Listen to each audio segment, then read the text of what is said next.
తెలంగాణలో ఒకసారి తెలంగాణ ఫామ్ అయిన తర్వాత మన రాష్ట్ర ముఖ్యమంత్రి గారు ఈ సెక్టర్ మీద చాలా దృష్టి పెట్టి చాలాసార్లు దీన్ని రివ్యూ చేసి ఒక పెద్ద scheme integrated fisheries development scheme అది తయారు చేయడం జరిగింది. దానికి 1000 crore రూపీస్ బడ్జెట్ కూడా కేటాయించడం జరిగింది. ఆ బడ్జెట్ కూడా డిపార్ట్మెంట్ రిలీజ్ చేయడం జరిగింది. ఆ ప్రోగ్రాం కింద మీరు అందరూ చూసి ఉంటారు. జిల్లాలో గ్రామంలో ఉన్న ట్యాంక్లో రిజర్వాయర్ కావచ్చు, వాటర్ ట్యాంక్ కావచ్చు, అన్ని దాంట్లో లాస్ట్ ఇయర్ దాదాపు 50 కోట్లు సీడ్లింగ్స్ దాంట్లో పెట్టడం జరిగింది. ఈ సంవత్సరం దాన్ని పెంచి 80 కోట్లు సీడ్ దాంట్లో పెట్టడం జరిగింది. దీని ద్వారా మన తెలంగాణ రాష్ట్రంలో ఈ ఫిషరీస్కి సంబంధించిన ఏదో ప్రొడక్షన్ ఉంది, అది చాలా పెరుగుతున్నాయి. దాదాపు మన 3.5 lakh tons వరకు మనం వచ్చే అవకాశం ఉంది ఈ సంవత్సరం.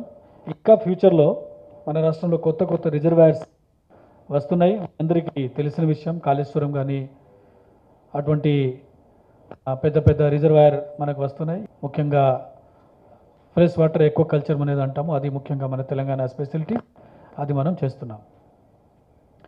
ఈ తెలంగాణలో అంతా జరుగుతున్నప్పుడు ఒక తెలంగాణ హైదరాబాద్ ముఖ్యంగా ఒక సెంట్రల్ ప్లేస్, మీ అందరికీ తెలుసు, ఒక ముఖ్యమైన నగరం.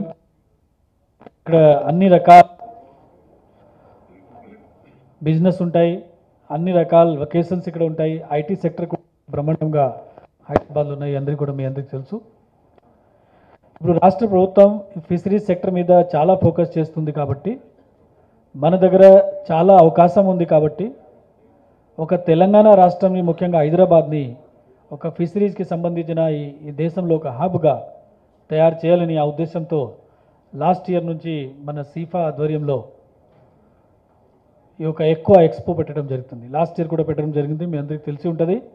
మళ్ళా ఈ సంవత్సరం ఇది యాన్యువల్ అఫేర్ కాబట్టి ఈ సంవత్సరం మళ్ళా అదే ఇంకా కొద్దిగా లార్జ్ స్కేల్లో ఈసారి మళ్ళా ఎక్కువ ఎక్స్పో మన హైటెక్స్లో 31 తారీఖు నుంచి జనవరి నుంచి 2 ఫిబ్రవరి 3 రోజు ఇక్కడ పెట్టడం జరుగుతుంది. ఈ సీఫా ఎక్స్పో పెట్టడానికి ముఖ్యమైన ప్రయోజనం ఏంటి అంటే, ఇక్కడ దేశాల నుంచి విదేశాల నుంచి చాలామంది టెక్నీషియన్స్, అదేవిధంగా వ్యాపారవేత్తలు, తర్వాత ఫిషరీస్ డెవలప్మెంట్ సంబంధించిన ఫార్మర్స్లు అందరూ ఒక ప్లేస్లో అగ్రిగేట్ అవుతారు, ఒక ప్లేస్లో వస్తారు, వాళ్ళు చర్చలు చేస్తారు. అదేవిధంగా కొన్ని నాలెడ్జ్ కాన్క్లేవ్, అది నాలెడ్జ్కి సంబంధించిన కొన్ని కాన్ఫరెన్స్ కూడా దాంట్లోనే జరుగుతాయి 3 రోజులు. దాంట్లో డిఫరెంట్ దేశాల నుంచి విదేశాల నుంచి ఎక్స్పర్ట్స్ వస్తారు.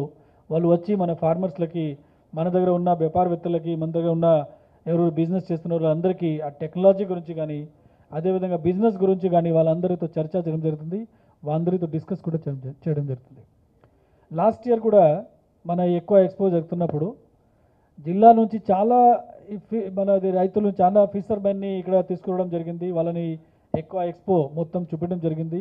ఎందుకంటే వాళ్ళు చూసి వాళ్ళకు కొంత అవగాహన వస్తాయి, ఏ రకాల ఎక్విప్మెంట్ ఇప్పుడు మార్కెట్లో ఉన్నాయో, ఏ రకాల పాసిబిలిటీస్ ఉన్నాయి, ఏ రకాల అవకాశాలు ఉన్నాయి, అవన్నీ వాళ్ళకి తెలియపరచడానికి ఇటువంటి ఎక్స్పో మనకు చాలా పనికి వస్తాయి. హైదరాబాద్లో ఉంది కాబట్టి తెలంగాణలో ఉన్నటువంటి చుట్టుపక్కల ఉన్నటువంటి ఫార్మర్స్కి ఎక్కువ లాభం జరుగుతాయి. అది కూడా మనందరూ అర్థం చేసుకోవాల్సిన అవసరం ఉంది.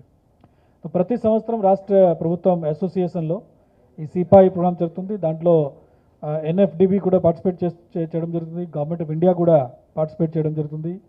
చాలా రాష్ట్రాలు వాళ్ళు కూడా వాళ్ళ స్టాల్ పెట్టడం జరుగుతుంది. చాలామంది టెక్నీషియన్స్, ఏదో ఎక్విప్మెంట్ మ్యానుఫ్యాక్చరర్స్ వారు కూడా దీంట్లో స్టాల్ పెట్టడం జరుగుతుంది. చాలామంది టెక్నీషియన్స్ దీంట్లో పాల్గొనడం జరుగుతుంది. అదేవిధంగా చాలామంది ఈ మెడిసిన్స్ దీనికి సంబంధించి ఉంటుంది, అవన్నీ కూడా వాళ్ళు కూడా దీంట్లో పార్టిసిపేట్ చేయడం జరుగుతుంది. అంటే అన్ని రకాల ఫిషరీస్కి సంబంధించిన అన్ని ఎవరైనా స్టేక్ హోల్డర్ ఉన్నారు వారందరూ ఒక ప్లేస్లో వచ్చి దాని మీద చర్చ చేస్తే తప్పనిసరిగా మనందరికీ, ముఖ్యంగా తెలంగాణలో ఉన్నటువంటి ఫిషర్మెన్కి చాలా లాభాలు జరుగుతాయి, అది మేము భావిస్తున్నాము.